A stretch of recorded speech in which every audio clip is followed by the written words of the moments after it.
नाज़रीन, ड्रामा नकाब में अहद इस ईमान को फूफा की बुरी नजर से बचा लेता है। फूफा तो सारा इल्जाम ईमान पर लगा देता है कि ये 2 नंबर लड़की है ताकि मोहल्ले वालों को शक ना हो, लेकिन अहद ये सुनते ही इस फूफा को जख्मी कर देता है और ईमान को लेकर चला जाता है। बिलाल को भी तसल्ली हो जाती है कि अब वो ईमान को इन बुरे लोगों से बचाने में कामयाब हो गया।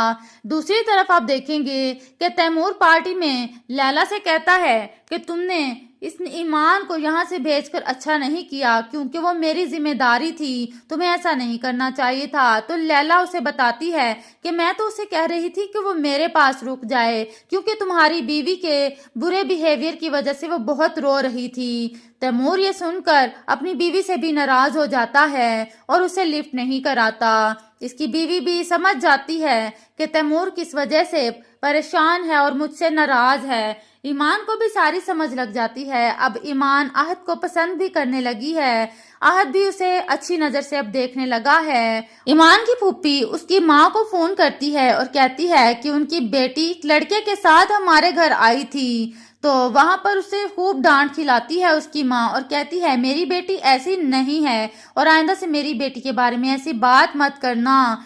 और ईमान के माँ बाप फौरन यहाँ पर आ जाते हैं अपनी बेटी के पास और ईमान से कहते हैं कि ईमान अब तुम हमारे साथ चलोगी। इधर ईमान अहद के साथ होती है तो अहद उसका मुंह टिश्यू से साफ कर रहा होता है कि कुछ लगा है। इतने में ईमान की माँ देख लेती है और वो अपनी बेटी को डांटती है कि मैंने तुम्हें मना किया था कि लड़कों के साथ मत फिरना।